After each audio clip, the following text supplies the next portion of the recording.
Welcome to Live Daf, your online Daf Yomi Shir. Shalom Aleichem, welcome to today's Daf Yomi, which is Pesachim Peites. We are 5 lines from the bottom of Peiches Beis. Amar, let's review the halacha we learned earlier. We had a story of 5 individuals, each one with his Karban Pesach. Afterwards they noticed, after the Hakrava, they take a look at the hides of the Karbanis, which were now mixed up, and they discover that one of them has a mum, in which case one of the Karbanis were invalid. Problem is, we don't know who the owner of that carbon was. In which case 4 of them had a proper carbon, and 1 of them did not. The Gemara tells us, they're pata from Pesach Sheni. Amamar upturir milasis Pesach Sheni. What do you mean? One of these individuals had not brought a carbon. His carbon was possible. One of them wasn't yaitse. How can we say they're all pata from Pesach Sheni? Mishum delay ifshar. You're right. One of them really owes a carbon, but we don't really have a solution for that. Hey chila avid, what should they do? Leisi kol chad v'chad Pesach. Should each one re-bring his carbon? Whether it's still enough time to bring Pesach Rishon, it's Erev Pesach of the first one, or perhaps Pesach Sheni. Should they all bring a carbon again? They can't do that. He's bringing a non-carbon to the Azara. Why? Because 4 of them had already brought their carbon. And now their animal that they're bringing now is not carbon Pesach. You can't bring a second carbon. So true, one of them is going to have a solution using this method, the one that wasn't Yaitse. But the other ones are going to bring Chulin La'azar, which is an Isser. Laisi Kulu Chat Pesach. Should they perhaps all partner together in one Pesach? This way, the one that needs to still bring the carbon will be Yaitse in that manner. That's also not a solution. Nimtza Pesach Nechal Shiloh Limnuyav. The Pesach will be consumed by non-members because the ones that were already Yaitse, their membership is worthless. Says Gemara, Haimai. Why? What's the problem? Why can't we do the following? Every one of these 5 individuals should bring another animal with a condition. Make a stipulation as follows. V'neima, you should say, Ididi balmum, if it was my carbon which was a balmum, in which case I still owe a carbon Pesach. Haida I have a Pesach. Okay, this one that I am bringing should be my Pesach. V'ididi tam.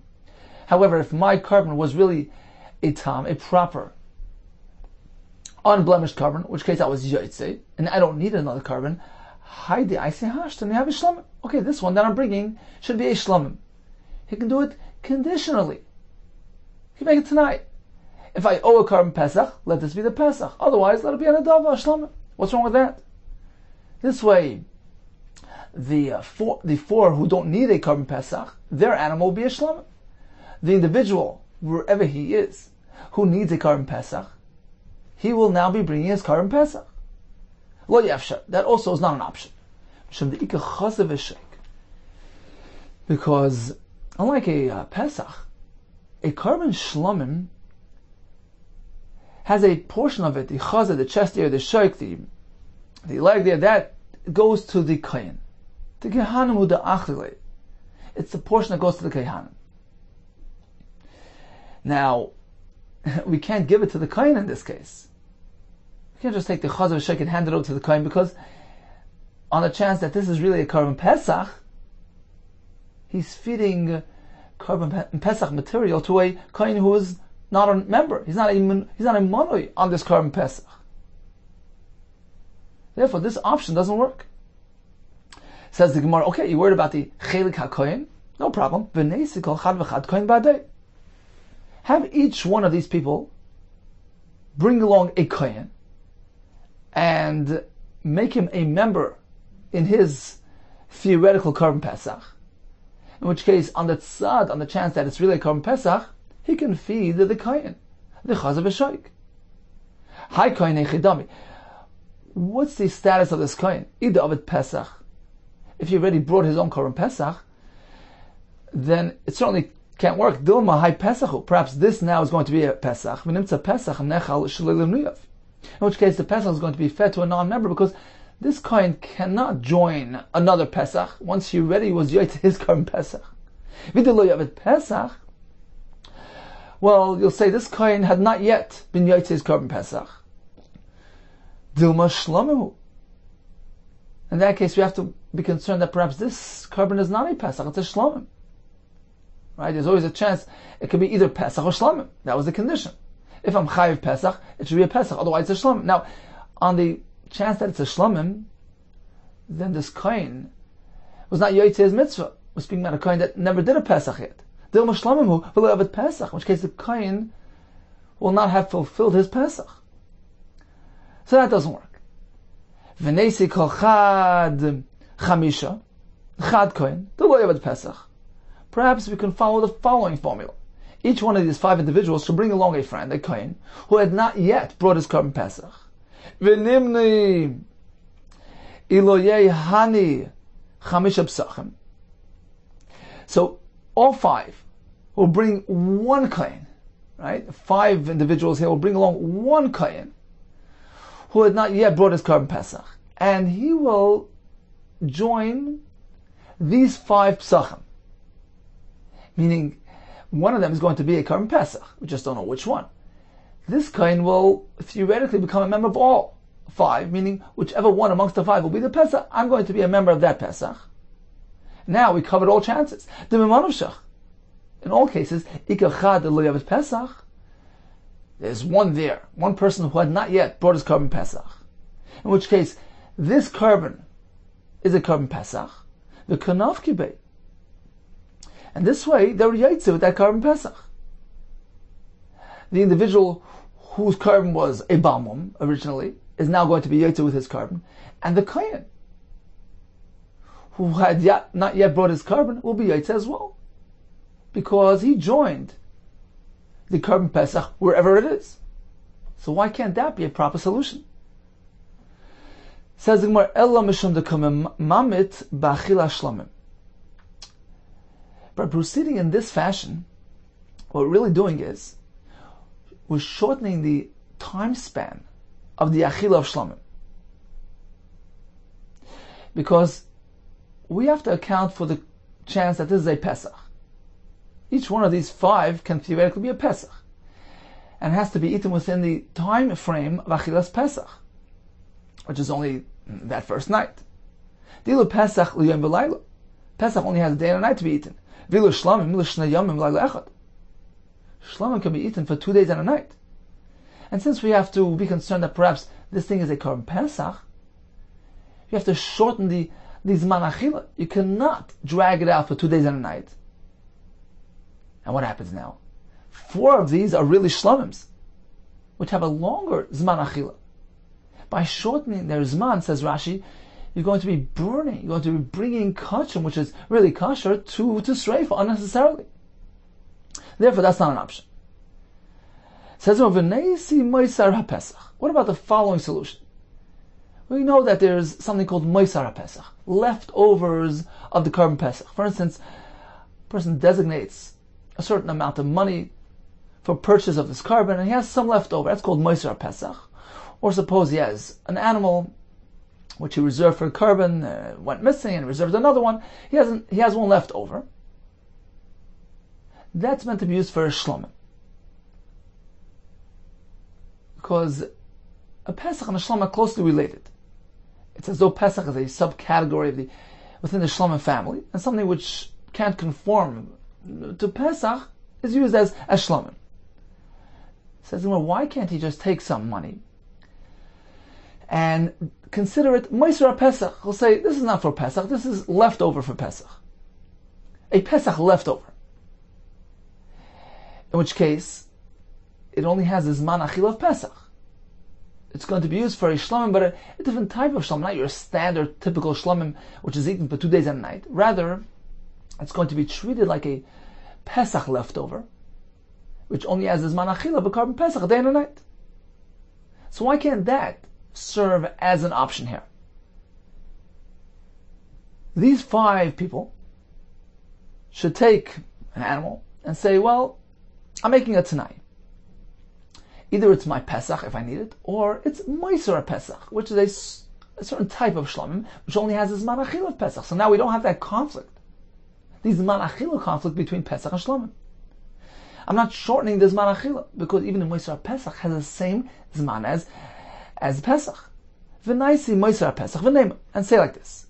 Ididi Balmum. If my original Korban Pesach was a Balmum, in which case it was Pasal, Haida Aisi Hashta, Navi Pesach. The one I'm bringing now should be my Pesach. Ididi Tamu. If my original Korban was a Tam, and I no longer need a Korban Pesach, Nihavi Aida Aisi Hashta Shlamim. If that's the case, the one I'm bringing now should be a Shlamim. A Moisar Pesach type of Shlamim. The Moisar Pesach Nechal Yom V'Layla Echad, because a Pesach leftover has a Zman Achila of a Yom V'Layla. So this addresses the Zman Achila conflict. Why isn't this a good solution? Let all 5 people follow this formula. This way, the one that needs his Pesach will be Yaitse now. Can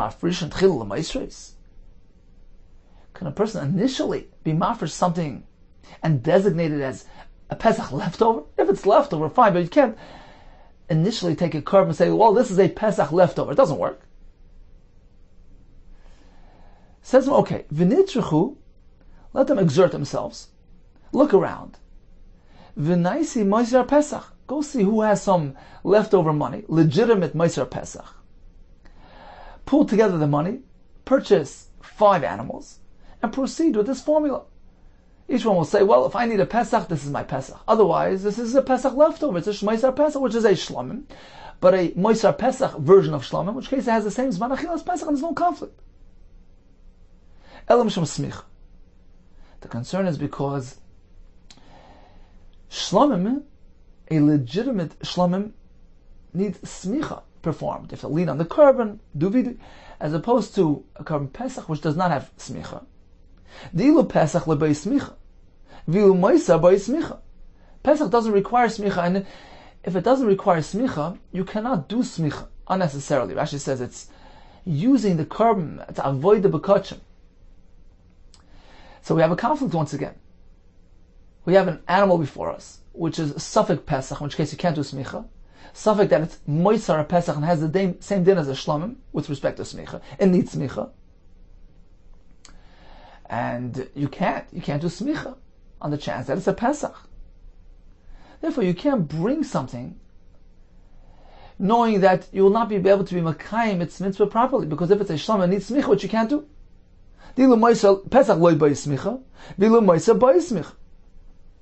Says Mahateinach Korban Anoshim. Okay, that's a concern by a korban which belongs to a man, which requires smicha. Korban Noshim Michael Amema. What about a korban that belongs to an ishud, which does not require smicha? So bring the moisar material from an isha. In which case, even if it's moisar pesach, which is a shlam, it doesn't need smicha. There's no smicha conflict. Elam Shamatonis. Says there is a conflict on account of the matonis hadam. Why? Dilu Pesach matana achas. The way we apply the dam to the mizbech by korban Pesach is only matana achas. One application. Vilu shlamim shtayim shein dalad. But if it's a real shlamim, it needs more than just one application. You need to do 2 matanis on the mizbech, one on each corner of the mizbech. When you do it at the corner, you come into contact with 2 sides. The same thing on the other corners. That's shtayim. It's 2 applications. Shein arba, which total 4. You actually reach 4 sides in this mizbech. In any case, there's a difference. There's a disparity between the matanis dam of Pesach, which is only a single matana, and the shlam, which requires 2. So again, we're stuck. You can't stipulate, well, if this is a Pesach, let it be my Pesach. If it's a shlam, let it be a shlam. Because what are you going to do when it comes to matanis adam? Ma'anaf kimina. What difference is there? But Tanan, the Mishnah tells us, sure, lechatchila, the shlamim needs to have more, but the evid, even 1 is enough. So just do 1.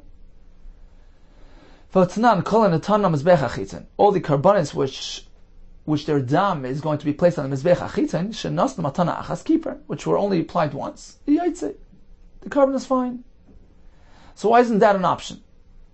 Let all 5 individuals bring five karbanos and make it tonight. Well, if this is my Korban Pesach, because I need a Korban Pesach, fine.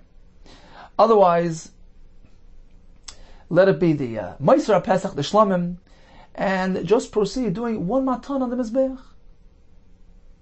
Either way, it's fine. If it's a Pesach, it's fine. If it's a Shlamim, it's fine.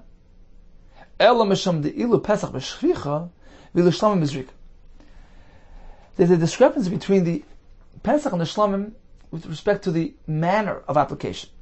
A Korban Pesach's dam is spilled on the Mizbeach b'shvicha, and the dam of a Shlamim b'zrika, you throw it. Different type of application. Now you're stuck again. You have a conflict. You can't cover all bases. If it's Pesach, you're meant to do it one way. If it's Shlamim, a different way. Ma'inaf Kamina. Again, what difference does it make? Because b'di'evet, it's fine either way. V'atanya, kol anatanim b'zrika. All the karbanos that need to be zrika, that the dam needs to be thrown, shenasam b'shvicha, yatsa. If he didn't do zrika, instead he did shvicha, he poured it straight down, yatsa. So why can't you just do shvicha, which works either way, whether it's a Pesach or it's a Shlamim? Says when is this said that shvicha works in lieu of zrika? That's only after the fact, but the evid. The chatchila nami. But initially, approach a korban in this manner and do the akrava improperly, that's not a good solution. Therefore, we're stuck. We don't really have a viable option here. And they just stop in their tracks and pata from doing a Pesach Shem. And Tosfos asks a kasha, he says, we're dealing with smicha, with bringing about noisar, or these types of concerns. But look, you're trying to address a mitzvah of Korban Pesach, which is bekaras if neglected. Why doesn't that outweigh all those concerns? So Tosfos says, look, neglecting Havas Korban Pesach is merely a passive neglect. It's Sheiv al Tas, you're not actively doing an Avera. Whereas when it comes to being makriv improperly, that's Kumba say you're doing something improper, especially, says Tosfos, because most of the people here brought their korban. So both factors combined. You're doing something improper, and we're dealing with a group in which most individuals don't need a solution. Most of them already brought their korban. Therefore, it doesn't justify doing an improper akrava, and we just leave it alone. Continues the Mishnah. You have a father going up to Yerushalayim, and he wants to get his sons going, Bezrizas. So he makes an announcement. He turns to his sons and he says, I'm going to Yerushalayim. I'm going to do the shchita of the Korban Pesach. Al mi sheyala mikem rishon Yerushalayim. On behalf of the first one that enters Yerushalayim. Whichever one amongst you enters first, he gets the Korban. It says the Mishnah, as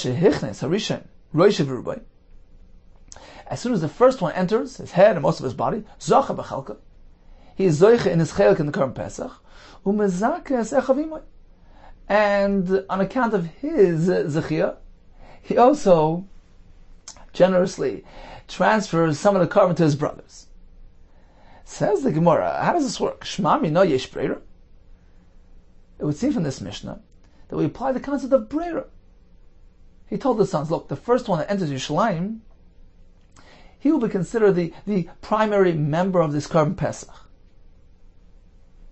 Now, he does the shchita, and then the first one enters Yerushalayim. Retroactively, he has become the primary member. You can verify now and apply it retroactively, and that's a chiddush because we know it's a machlekes elsewhere in Shas. We have a raya from our Mishnah that we apply this concept. Truthfully, he counted all his sons as members of his Korban Pesach. He's simply trying to be mezarz them b'mitzvahs, to hurry them up, to inspire them, to motivate them. But the truth is that all his sons had already been included in the Korban Pesach. They kanami. I'll prove to you from the Lashon Mishnah. Diktani umazake echav imay. Mishnah says that the father did the shechita on account of the first son, and then that son can be mazake his brothers with a chelik in the carbon. How does that work? You can't go ahead and join the carbon after the shechita. If we're speaking that the father already counted all his children into the carbon initially before shechita, fine, that makes sense that they're all considered members. But if we're speaking that they hadn't yet joined the carbon initially, after shechita can they join the carbon? Vatanan, we learned in the Mishnah, which is coming soon. Nimnin, you can become a member, and actually pull out of the carbon as well, until the point of shechita. But you can't join after shechita. Shmamina. This provides a solid proof that our pshat in the Mishnah is correct. The father really counted them all, and he was simply using this terminology of I'm giving the Pesach for the first one to inspire them, to motivate them to get going. Tanya mihachi, we learned likewise in the Brisa that they were really all members. Masa v'kodnu banis l'banim. There was a story where the daughters outran the sons. They reach Yerushalayim first. V'nimtza banis zrizais u'banim shvelim. It turns out the daughters were zrizais and the sons were shvelim, were laid back, lazy ones. But the Brisa doesn't say that the daughters were zoicha. It was just a complimentary regard towards the daughters because of their zrizas. But technically speaking, halachically speaking, all children really included in the carbon Pesach. Continues the Gemara. Lo'olam nimnin olav atshiyah by kazayis l'chalechad v'echad. You could count in as many members as you wish, as long as there's a kazayis basar for each individual of that group. Nimnin, you can join. You could pull away from the carbon Pesach, become a non-member, until the shechit. When it comes to pulling out, you have a bit longer. Until the shechit. Well, what does the Mishnah mean? You can have as many members as you wish, as long as each one has a kazayas. Isn't that pashut? The Mishnah is trying to teach us a chiddush. The afagav the imni olav chaburuzu. Suppose group A counted themselves in on this carbon. Chayzeres v'nimnin olav chabur acheres. They can go ahead and turn around and have a second chabur join. The first chabur could pull out, and the second one joins.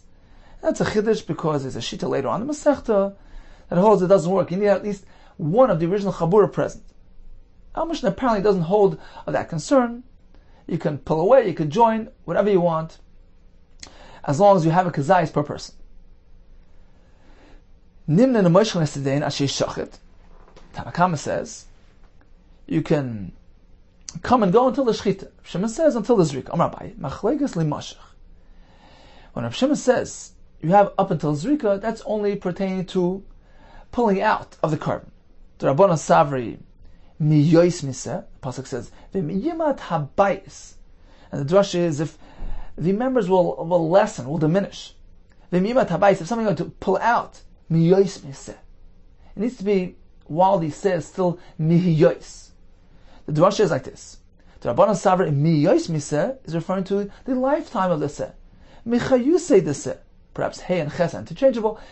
During the hayos, the being, the existence of the seh, you can still pull out. Reb Shimon Savar Mahavayasei the seh, that this miyut can take place as long as the seh is still pre-avoida. As long as the avoidas were not completed, you still have a chance to pull out. So until the zrika. Aval limanis, but concerning joining and becoming a member, all agree the deadline is the shechita. Which means the group of people, mixas nefashes, the shechita. So joining as a member only takes place until shechita. Tanya mihachi, we have a right from a brisa. Nimnin, you can join the moishchen esedeim, and you can pull out asher shachit. That's Tanakama. Shimon Omer. Nimnin asher shachit. When it comes to joining, I agree. That's only up until shechita because it says However, when it comes to pulling out, you have a bit longer until the zrik.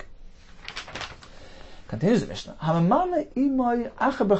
Suppose you have a group of people joined together to have their Korban Pesach, and one member of the group decided to be generous, and he invited some of his friends to join in. He brought a friend along to join in his part.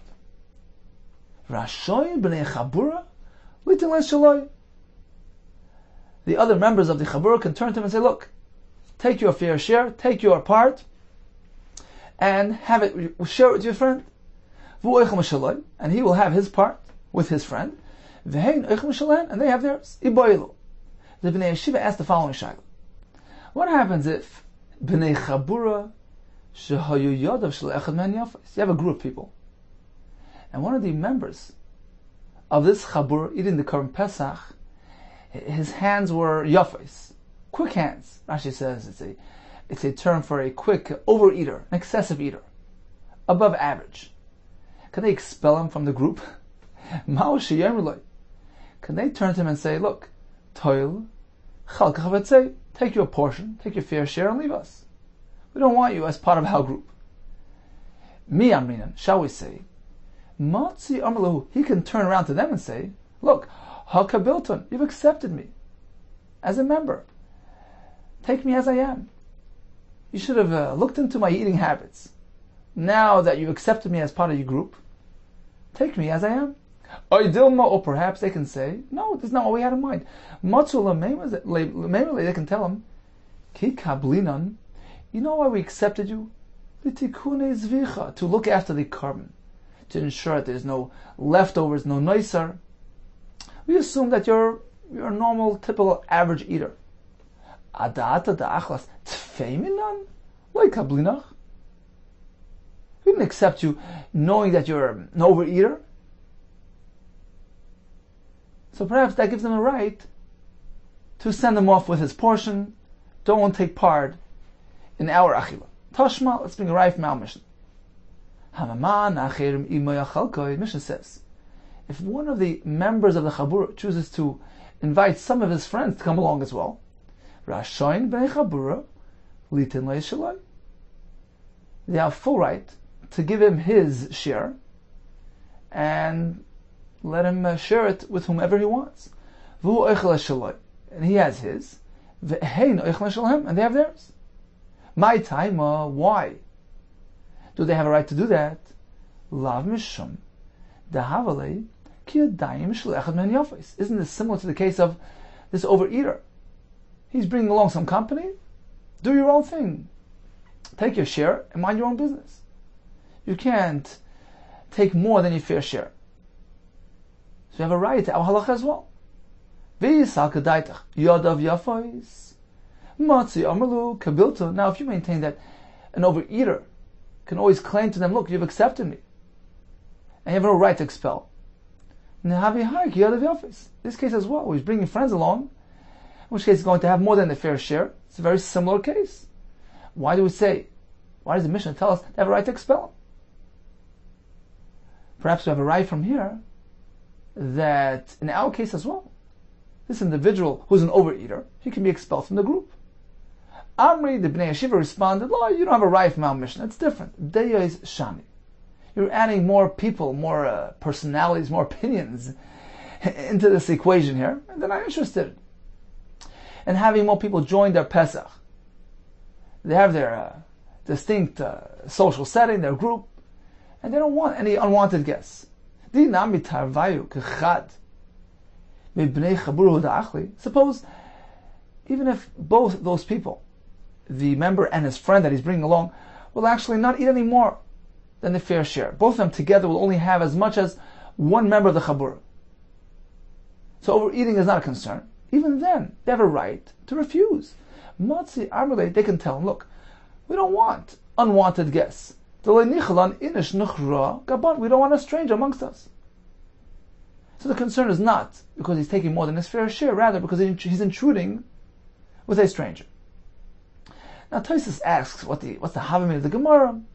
Of course, we're speaking about a different case, different stranger is coming. This explains the Havav Amin of the Gemara. In any case, we have no right from the Mishnah to our Shaila. Tashma, let's bring another right.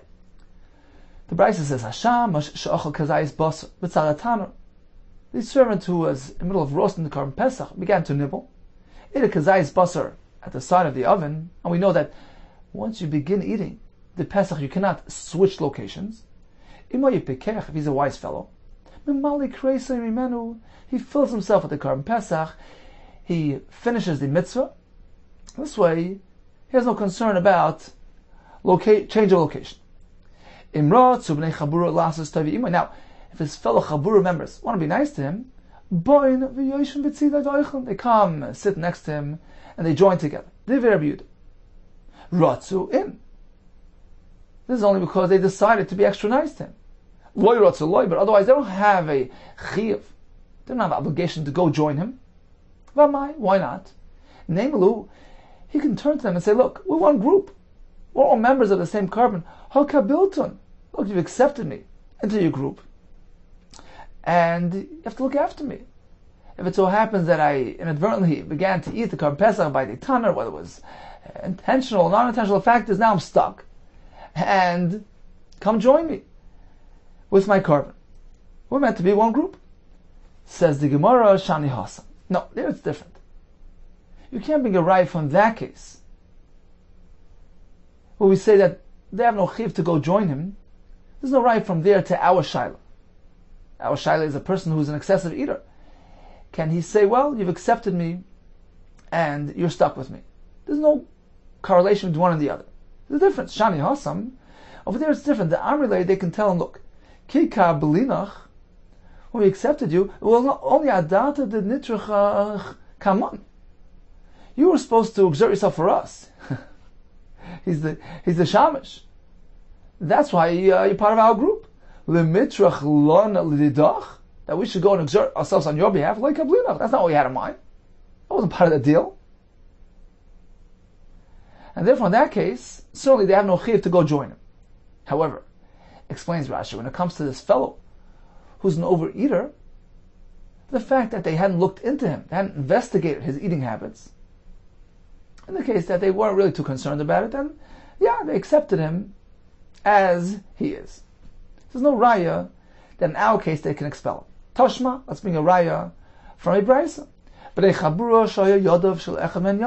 a group with an individual who's an overeater, Rashoin, Loimar, they have a full right to tell him, Toil, Chalka Chavetzei, take your portion and leave us. And not only in this case, Avikar Pesach, Ela Afilu Chamisha, even if you have 5 individuals throughout the year, but also Siboilas, they joined together, they made a joint meal. Here as well, if they see that one of them is an overeater, he's not playing fair, Rashoin, Loimaloi, Toil Chalka Chavetzei. They can tell him, take your portion and leave us. Shmamino, it's a clear right to our Shaila that the Bnei Chabura of the Korban Pesach, who discover that one of those members is going to be an unfair eater, they can expel him from their group. Fine, so the halacha was concluded. Let's just analyze this brisa. Brisa begins describing Korban Pesach. Not only that, but also 5 who join together, also Siboilas, they can do the same. My v'loy oid, what's the v'loy oid? What's the greater chiddush in the second case that is not present in the first case? The Brisa is referring to a formula of loy miboy, needless to say, meaning loy miboy Pesach. Needless to say that by Pesach they have a full right to expel him. The Motzi Amalei, they can tell him ki kablinach. You know, initially when we joined forces, when we formed the group, there was a purpose to it. L'tkuni zvicha, to look after the carbon, to make sure that there's no noise. And in that case, it seems more simple, more pashut, that they have a right to expel him, because the point was to look after the carbon. It wasn't so much that we needed your company here, and we're willing to take you at all costs. The point was we had a purpose in mind, to look after the carbon. We assume that you're an average eater.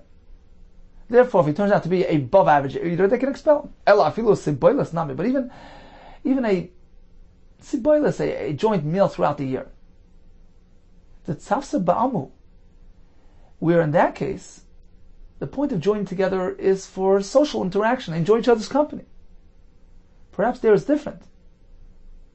He can turn to them and say, look, you wanted my company. You're getting something in return. You had a mind to take me as I am, the way I am. The chiddush there is, no. Even in that case, it's Hafsa Ba'almu, the point was just for company. Rashan Loimalei can turn to him and say, take your portion and leave. So in conclusion, if the Bnei Chavur discover that one of them is an unfair eater, or in a case of our Mishnah, where he brought along some friends, they can expel him from that group. Ikadami, there's another version of the Gemara. This was never a question. Of course, if the Chabur discovers that one of the members is going to be an excessive eater, they can give him his fair share and expel him. That wasn't a shayla. Elahachi hudi boilam. Rather, the question was pertaining to the following case. Bnei Chabur rashoin lechalek or lechalek, or einon rashoin lechalek. Suppose you have a group of people, they're all average eaters. There's no concern about excessive eating. What then is the question? Can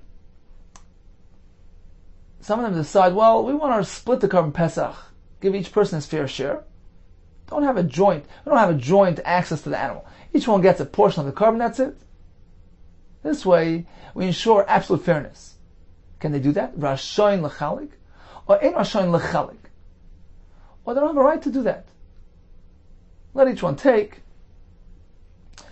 all you can eat. Let's assume it's pretty much average shear that you're going to eat. I'm not dealing with an excessive eater here. Average people, typical person, you're meant to take as much as you can eat. They have no right to say, well, we want to split it exactly evenly. This way we ensure that each one gets his full portion. Do they have a right to be mechalik or not? Rashoin lechalik? Or einon rashoin lechalik? Tashma, let's bring it right. The brayso that we just learned, Bnei Chabura, shahayu yodav shel echad mehen yofais. Turns out one of the members of the Chabura was an excessive eater. Rashan lemerloi. Tol chalkachavet say, they have a right to expel him. Oh, we have a diuk. Yodav yofaisin. That's only because he was an overeater. And we know with certainty that he's going to take more than his fair share. Ein yodav yofaisloi, but otherwise, you have no right to split the carbon Pesach. The mindset when joining together was, we're going to sit together and have a meal. Well, this one gets a bit more than the other one. That wasn't a major concern. That was part of the initial agreement that we're going to conduct ourselves as a normal group. And we're right from this price. Only when we have a yod of yafais, then they can expel. But otherwise, you must leave it as a collective meal. Shmamina, indeed, we have a right from here that they have no right to split the carbon.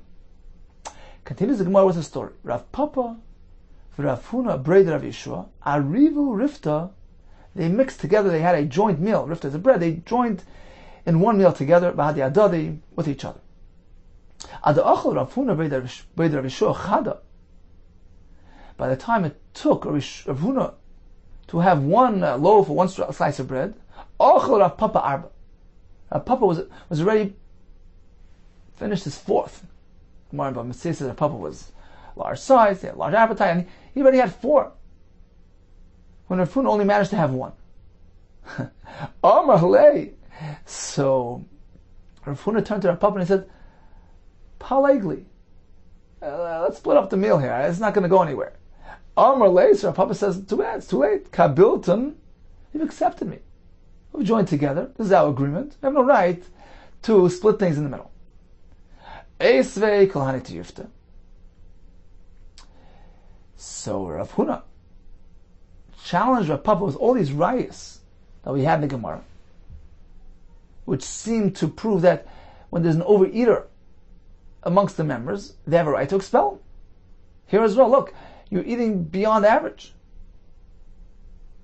Vishani kedishaninan. Rav Papa responded the way the Gemara responded, that we have no right. He went down the list. Each one doesn't prove the point. And finally, he got to the last raya, Esrei b'nei Chabura. He brought him a raya from the Brayso b'nei Chabura, where it's pretty clear that when we have an individual who's an overeater, they can expel him. Amar lei, Rav Papa responded, Hasam de Amrile. There it's different because we're dealing with the Korban Pesach. And certainly they can expel him because they tell him, look, the Amrile, ki kablinach, the tikkun is vicha. We accepted you, we formed this membership to look after the Korban. The point was for a higher purpose. It wasn't the social setting that we're looking for. We were simply looking after the Korban. We assume that you're a typical standard person. And therefore they have a right to expel him if it turns out otherwise. As opposed to our case here, this is Rav Papa speaking, this is not Korban Pesach. We joined together in camaraderie, and you accepted me as is. Oh, now Rav Huna asked him from the second halacha in that very brisa, the siboilus, which is the ordinary weekday meal, it's not a Pesach meal, where the brisa tells us he can expel the overeater. That's not what he had in mind. Polygly, okay, Rav Papa acquiesced, and they split the meal material amongst them. Ozal Orev Bahad Ravina. Then Rav Huna with Yeshua proceeded and he joined forces with Ravina. What happened there? The time it took Rav Huna to eat one, he ate 8. Oh, now he regretted his move. Omar, he said, "May a puppy. I'd rather have 100 puppies, 100 Rav Papas, rather than one Ravina. Ravina had 8. During the same time, it took Rav Papa to have 4. I would have been better off Rav Papa than Ravina." So in summary, we learned that the Bnei Chabura would discover that one of the members is an overeater, or in a case where he brings along some friends, they can give him his share and expel him from the group. However, if they're all average eaters, just a standard Chabura, and some want to split up evenly, they can't do that. They have to eat collectively. This fellow owns a Korban Pesach, owns a Korban Chagiga, and he allows others to join in to his Korban, and they pay him for it, of course. And the money that he receives is chulin. If one chooses to sell his Korban Oila Shlomim, not meant to do so, transaction is invalid. And all the money that he receives, Yiplu Nadava, is applied to the Nadava in the Beis Hamikdash used to buy Karbanis. That's the price. Now once you tell me that selling an oil and a shlam is worthless, why does the money fall to Nadava? It's not a transaction. There was never a transaction that occurred. Amarava Knasa. Truthfully speaking, there was no transaction. You have no right to sell a carbon. It's a Knas Rabbanon, since he engaged in this activity. Chacham said that the money is meant to be used for Nadava. Umay Kolshein. What did the Brisa mean that Umay's Kolshein, all this money should be used for Nadava? What's Kolshein referring to? We're speaking, even if the animal was only worth 4 zuz, they gave him 5 coins. Perhaps I would think it's just a tip, it's a bonus, and it's not really part of the transaction. That 5th one should not be considered as part of the mekach. The chiddush of the Brisa is no. The entire amount, Mois Kolshein, is considered transaction money, and the Knas Rabbanon applies. The entire amount is going to be used for Nadav. Okay, time for a brief review of today's daf. We began with that story of 5 individuals bringing their 5 korbanos Pesach, and one of them turned out to be a Baal Mum, in which case one of those weren't Yotzei. More tells us there's no option. There's no solution to the case, because we have a full-fledged dilemma playing out here. The Gemara goes through all the options, which won't work, and therefore, conclusion is just leave it as is, and they don't bring a Pesach Sheni. We had a Mishnah where the father inspired his children to come to Yerushalayim in a hurry. We learned that joining the carbon can take place up until Shchita. B'mechlas nefashot, the Shchita has to take place with its members. But when it comes to pulling out of the carbon, we have machlekes. According to Tanakama, mihi yois miseh, as long as the animal is still alive prior to Shchita. According to Rabbi Shimon, as long as it's pre-Zrika, you're okay. We learned that if you have a group who discovers one of those members was Yodav Yafa, is a quick overeater, they can expel him. If he brings along some friends, they can expel him. But just a standard group of people, average eaters, have no right to split the Karban Pesach amongst themselves. They leave it out in front and eat it collectively. Conclude with the Brisa, money received for the membership of the Karban Pesach and the Karban Chagig is considered chulin. But if one chooses to sell his Karban Oilan Shlomim, Chum apply the Knas, and the money goes l'nadav. Be well and all the best. That's Hatzlacha Rabbah.